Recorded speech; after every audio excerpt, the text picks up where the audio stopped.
Hello students, पिछली video class में हम सांद्रताओं के ऊपर बात कर रहे थे और हमने सांद्रताओं के 3 बड़े प्रकारों को पढ़ा। हमने देखा कि सांद्रताओं के 3 बड़े प्रकार होते हैं, जिनमें पहला प्रकार था भार भार सांद्रता, दूसरा था भार आयतन सांद्रता और तीसरी होती है आयतन आयतन सांद्रता। तो बेटा ये तीनों जो हैं ये सांद्रता के बड़े प्रकार हैं और सांद्रताओं के इन बड़े प्रकारों में छोटी सांद्रताओं को रखा गया है। जैसे हम बात करें कि भार भार सांद्रता, इसे small w by capital W से रिप्रेजेंट किया जाता है और इसमें ये सांद्रता के छोटे प्रकार आते हैं। भार भार सांद्रताओं की यदि हम बात करें तो पहली है मोललता।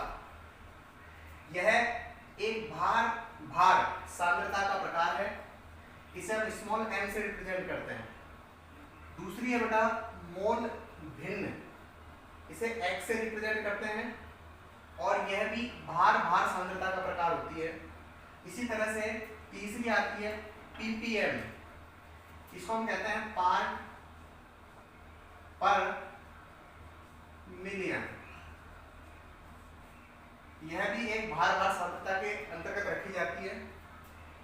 चौथी है ppb, यानी कि पार्ट पर बिलियन। तो बेटा ये चारों जो है ये भार भार सांद्रता के अंतर्गत रखे जाते हैं और इन्हें हम स्मॉल w और कैपिटल W से रिप्रेजेंट करते हैं। जबकि भार और आयतन सांद्रताओं की यदि हम बात करें तो इसे small w by capital W से रिप्रेजेंट किया जाता है और इसमें 3 तरह की सांद्रताएं आती हैं। पहली है मोलरता, यानी कि मोलारिटी, और इसे कैपिटल M से रिप्रेजेंट करते हैं, जो कि एक भार आयतन सांद्रताओं का प्रकार होती है। दूसरी है नॉर्मलता, इसे कैपिटल N से रिप्रेजेंट किया जाता है और यह भी एक भार आयतन सांद्रता का प्रकार है। तीसरी है फॉर्मलता, इसे कैपिटल F से रिप्रेजेंट करते हैं और ये भी एक भार आयतन सांद्रताओं के अंतर्गत रखी जाती है। तो बेटा ध्यान दीजिएगा, सांद्रता का कौन सा प्रकार भार भार में आता है और कौन सा भार आयतन में आता है, ये हमें ध्यान रखना बहुत जरूरी है।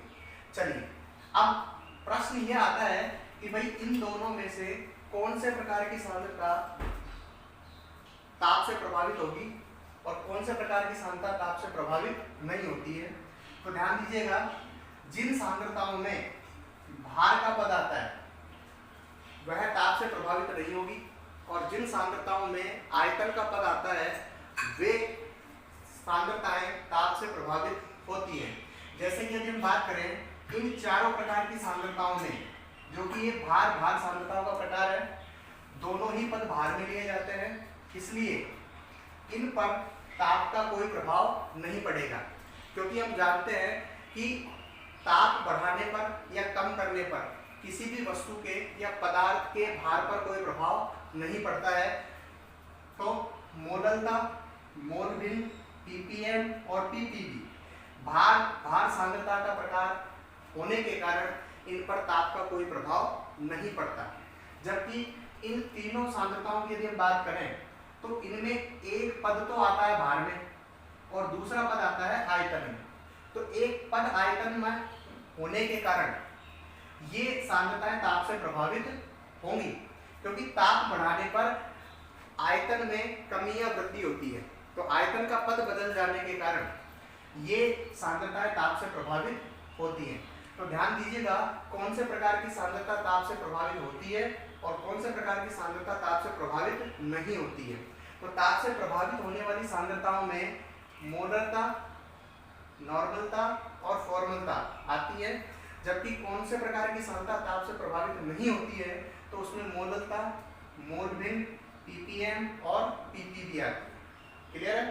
तो ताप से प्रभावित होने वाली सांद्रताएं ये हैं और ये ताप से प्रभावित नहीं होने वाली सांद्रताएं हैं।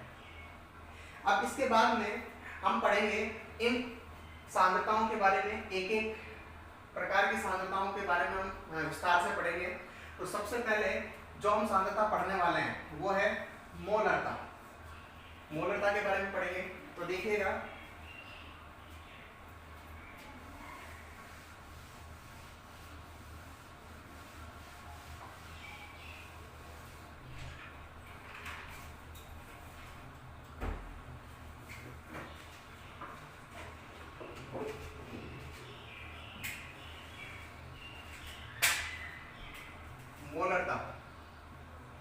इंग्लिश में मोलारिटी कहते हैं।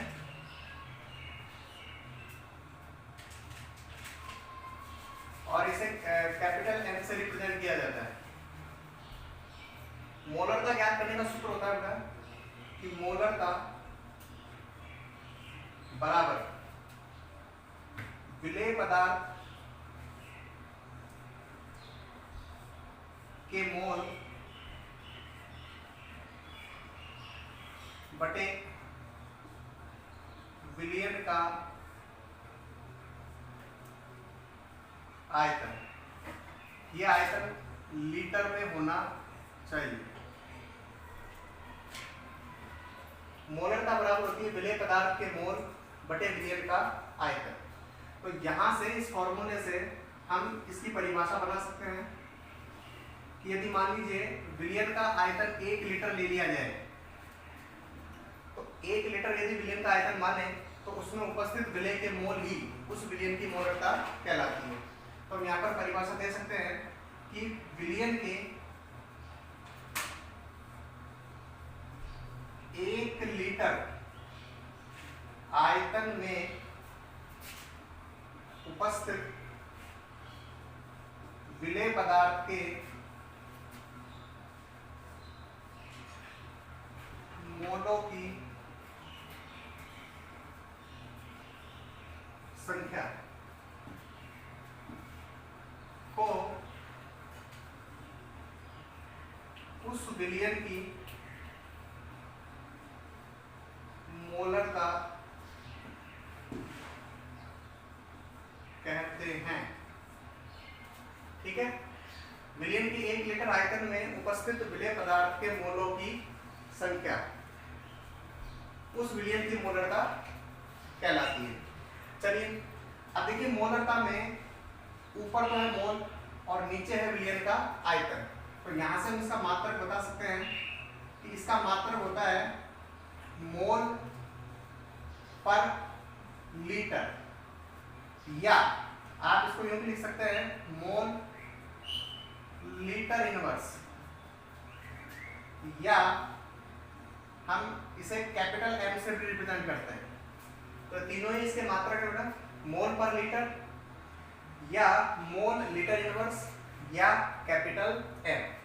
तो दोबारा देखिए, सांद्रता के प्रकारों की हम बात कर रहे थे। इसमें पहले प्रकार की सांद्रता हमने ली है मोलरता, इंग्लिश में इसको मोलारिटी कहते हैं, कैपिटल एम से रिप्रेजेंट किया जाता है। इसको ज्ञात करने का एक फॉर्मूला है कि विलेय पदार्थ के मोल या मोलों की संख्या और विलयन का आयतन, यह आयतन लीटर में होना चाहिए, तो उसे हम कहते हैं विलयन की मोलरता। तो परिभाषा बनेगी विलयन के 1 लीटर आयतन में उपस्थित विलेय पदार्थ के मोलों की संख्या उस विलयन की मोलरता कहलाती है। यहाँ पर यदि हम बात करें तो एक पर मोल है और दूसरा आयतन है, तो इसका मात्रक हो जाएगा मोल पर लीटर। चलिए अब इस फॉर्मूले को यदि हम आगे और भी विस्तार से लिख सकते हैं। मोलरता को मैं कैपिटल एम से रिप्रेजेंट करता हूँ, या सबसे पहले हम विलेय पदार्थ के मोल निकाल लेते हैं कि विलेय के मोल की संख्या। तो देखिए बेटा, विलेय पदार्थ के मोलों की संख्या निकालने का फॉर्मूला होता है विलेय पदार्थ की ग्राम में मात्रा बटे विलेय पदार्थ का अनुभार। यदि हम ग्राम में मात्रा को स्मॉल w से रिप्रेजेंट करें और अनुभार को स्मॉल m से, तो ये फॉर्मूला बन जाएगा विलेय पदार्थ के मोलों की संख्या ज्ञात करने। इसको उठाकर यदि आप यहाँ रखेंगे तो फॉर्मूला बनेगा मोलरता कैपिटल M बराबर विलेय पदार्थ की ग्राम में मात्रा स्मॉल w बटे विलेय पदार्थ का अनुभार स्मॉल m इंटू विलयन का आयतन v, और यह आयतन लीटर में होना चाहिए। तो हमारे पास मोलरता ज्ञात करने का एक फॉर्मूला आ जाता है कि मोलरता बराबर कैपिटल M बराबर होता है स्मॉल w बटे स्मॉल m इंटू v। अब ये फॉर्मूला तब है कि जब हमें विलयन का आयतन लीटर में दे रखा हो, लेकिन ध्यान दीजिए यदि विलयन का आयतन ml में दिया जाए, ml में दिया गया हो, तो ध्यान दीजिए ऊपर हमें इस फॉर्मूले में 1000 से गुना करना है। तो फॉर्मूला बनेगा कैपिटल M बराबर स्मॉल w बटे स्मॉल m इंटू v जो ml में दिया गया है यूं कहीं रखें और ऊपर 1000 से गुणा करना। तो ये फॉर्मूला बन जाएगा कि जब विलयन का आयतन हमें ml में दे रखा है तो हम ये फॉर्मूला काम में लेंगे, और जब विलयन का आयतन हमें लीटर में दे रखा हो तो हम ये वाला फॉर्मूला काम में लेंगे। तो मोलरता ज्ञात करने के लिए हमारे पास 3 चीजें होना जरूरी है। पहला विलेय पदार्थ का भार, दूसरा उसका अनुभार और तीसरा विलयन का आयतन।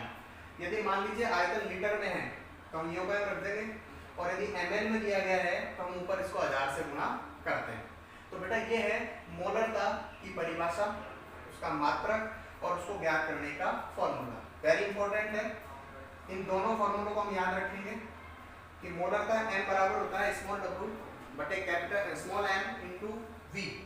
लीटर में है तो ये रखेंगे और ml में है तो ऊपर 1000 से गुणा करते हैं।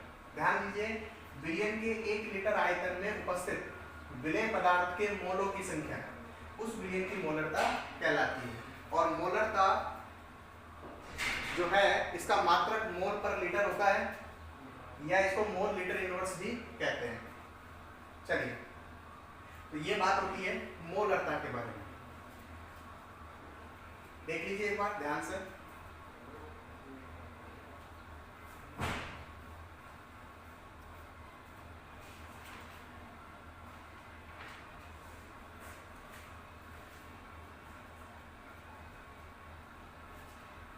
चलिए अब हम बात करते हैं कि जो मोलरता जो है ये हमें किस प्रकार से रिप्रेजेंट की जाती है।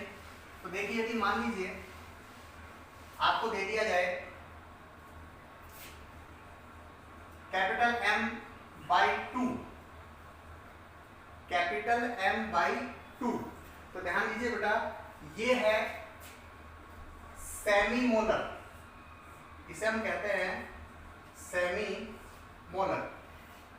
कैपिटल M मोलरता को रिप्रेजेंट कर रहा है। यदि सांद्रता हमें m/2 के रूप में दे रखी है, सांद्रता हमें m/2 के रूप में दी जाए तो हम इसे कहते हैं सेमी मोलर। क्या कहेंगे? Semi molar. और यदि मान लीजिए हमें m/2 ना देकर के m/10 दिया जाए, सांद्रता किस रूप में दी जाए? m/10 के रूप में, तो इसे हम कहते हैं डेसी मोलर। Deci molar. एक और होती है m/100, m/100, तो इसे हम कहते हैं बेटा सेंटीमोलर। सेंटीमोलर। तो ये सांद्रताओं को व्यक्त करने का तरीका है बेटा कि यदि मान लीजिए सांद्रता मुझे m/2 के रूप में दे रखी है तो हम उसे कहते हैं सेमी मोलर। यदि सांद्रता मुझे m/10 के रूप में दे रखी है तो हम उसे कहते हैं डेसी मोलर, और m/100 के रूप में दी जाए तो हम उसे कहते हैं सेंटीमोलर। ठीक है, तो चलिए ये सांद्रताओं को व्यक्त करने का तरीका है, ध्यान रखिए, वेरी इंपॉर्टेंट है।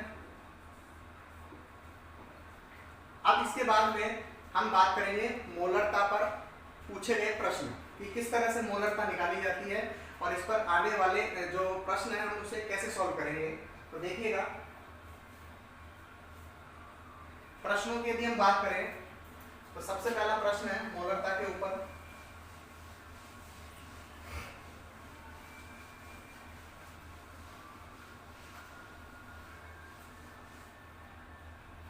एक बार प्रश्नों को पढ़ने से पहले मोलरता के ऊपर हमने क्या क्या पढ़ा, जरा एक बार शॉर्ट में उसको देख लेते हैं कि मोलरता की यदि हम बात करें बेटा तो सबसे पहला हमने देखा कि इसे स्मॉल m से रिप्रेजेंट किया जाता है, सॉरी इसे कैपिटल M से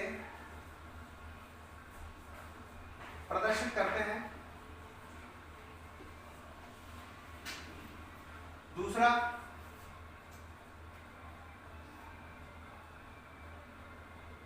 यह एक भार आयतन प्रकार की सांद्रता है।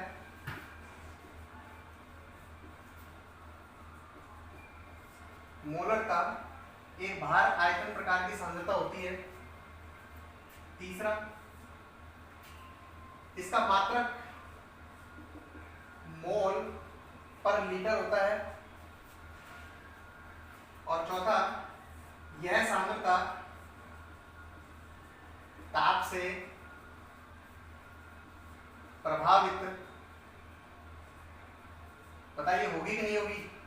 ताप से प्रभावित होती है, क्योंकि इसमें आयतन का पद आता है और आयतन का पद जो होता है वो ताप बदलने पर चेंज हो जाता है, इसलिए यह सांद्रता ताप से प्रभावित होती है। तो बेटा मोलरता के बारे में आप ये चार चीजें याद रखेंगे। सबसे पहले इसे कैपिटल एम से रिप्रेजेंट किया जाता है। दूसरा, यह भार आयतन प्रकार की सांद्रता होती है। तीसरा, इसका मात्रक मोल पर लीटर होता है। और चौथा, यह सांद्रता ताप से प्रभावित होती है। चलिए अब हम मोलरता पर आए हुए प्रश्नों की चर्चा करेंगे। देखिए किस तरह से प्रश्न पूछे जाते हैं मोलरता से संबंधित। चलिए पहले प्रश्न की यदि मैं बात करूं तो देखिए हमारा पहला प्रश्न है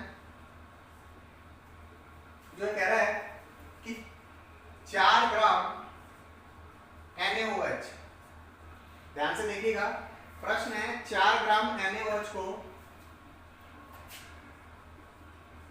200 ml विलयन में घोला गया है।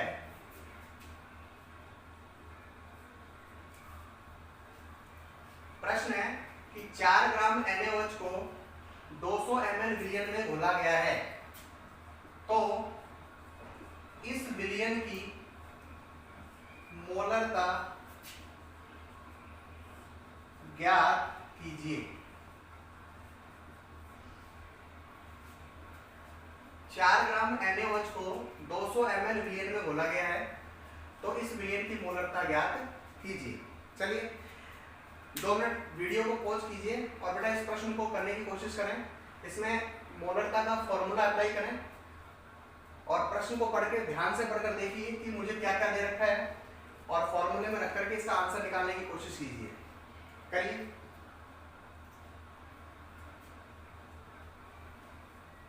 चार ग्राम NaOH को 200 ml विलयन में घोला गया है, तो इस विलयन की मोलरता ज्ञात कीजिए।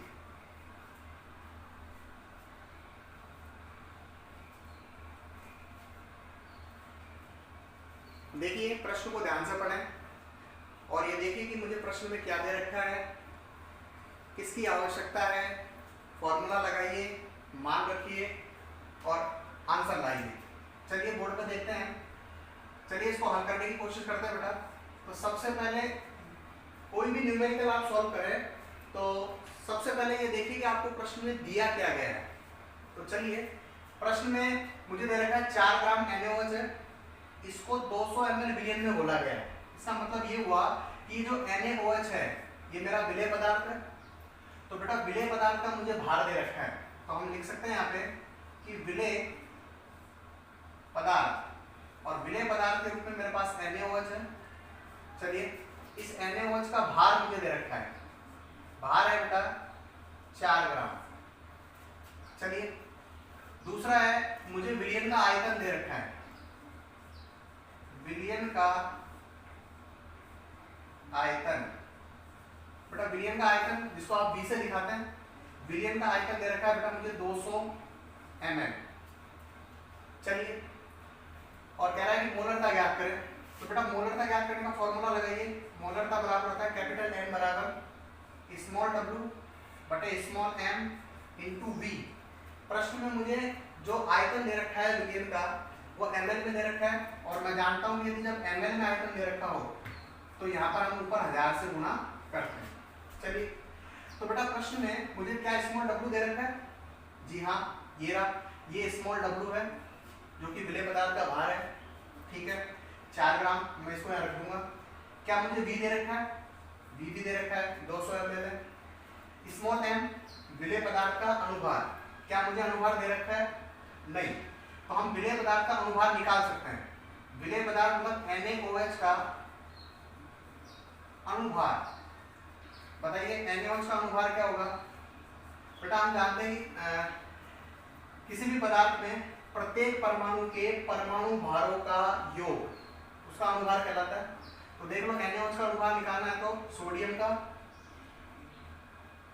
परमाणु भार, ऑक्सीजन का परमाणु भार और हाइड्रोजन का परमाणु भार, इनको लिखिए और सबको जोड़ दीजिए तो आ जाएगा NaOH का अनुभार। चलिए तो सोडियम का जो अनुभार, मैं यहाँ इसको सोल्व कर देता हूँ कि बेटा सोडियम का जो परमाणु भार होता है वो होता है 23, ऑक्सीजन का होता है 16 और हाइड्रोजन का होता है 1। इन सबको जोड़ लीजिए बेटा, 6 और 3 9 और 1 10, 2 और 3 और 1 4। तो NaOH का जो अनुभार आया वो आया बेटा 40, तो यहाँ पे 40 NaOH का अनुभार आ गया। अब मेरे पास सारी वैल्यूज है, मैं इन सारी वैल्यूज को इस फॉर्मूले में पुट अप करूंगा और मोलरता निकाल दूंगा। तो देखिए बेटा स्मॉल w है 4 ग्राम बटे 40 इंटू 200 और ऊपर इसको 1000 से गुणा कर देते हैं। चलिए देखिए 4 ग्राम में है तो आप ग्राम में रख दीजिए, ये अनुभार है ये ग्राम पर मोल में आता है, ठीक है, और ये ml में है। चलिए ग्राम से ग्राम कैंसिल हो जाएगा, इसको सॉल्व कर लें आप, ये कैंसिल आउट हो जाएंगे बेटा, 3 0 से 3 0 कैंसिल हो गई। चलिए ऊपर बच गया 4, नीचे बच गया 8, तो यानी कि यह आ गया बेटा 1/2 और इसके आगे हम लगा देंगे कैपिटल M, यानी कि ये इसका आंसर हो गया, मोलरता होगी बेटा 1/2 M। हम कह सकते हैं या मैं इसको यूं भी लिख सकता हूं M/2, तो सांद्रता मेरी कितनी आई बेटा M/2। तो हम कह सकते हैं बेटा कि 4 ग्राम NaOH को 200 ml विलयन में मिलाने पर जो बनने वाले विलयन की मोलरता होगी वो M/2 प्राप्त होती है। ठीक है, एक बार जरा ध्यान से देख लें इसको।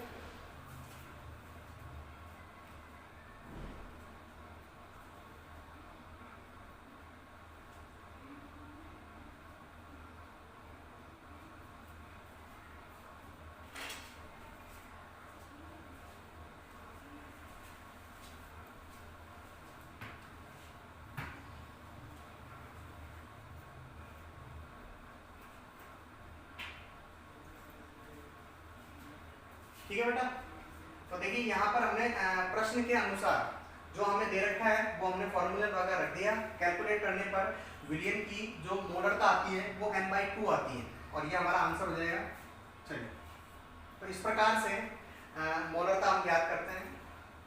चलिए अब हम नेक्स्ट प्रश्न की बात करेंगे। चलिए मैं इसको मिटा देता हूँ और मोलरता पर नेक्स्ट प्रश्न देखिए,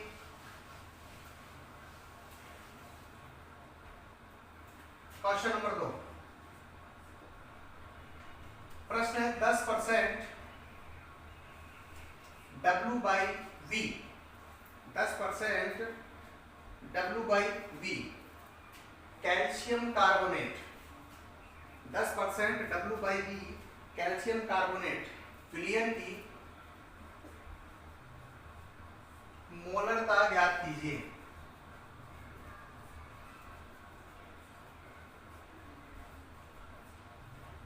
चलिए ये प्रश्न है आपके लिए, सॉल्व कीजिए। मैंने इस तरह की लैंग्वेज को सॉल्व करना भी आपको बताया था, तो इस लैंग्वेज को सॉल्व करें और विलयन की मोलरता ज्ञात करने की कोशिश करें बेटा। 2 मिनट मैं आपको दे रहा हूँ, सॉल्व करें।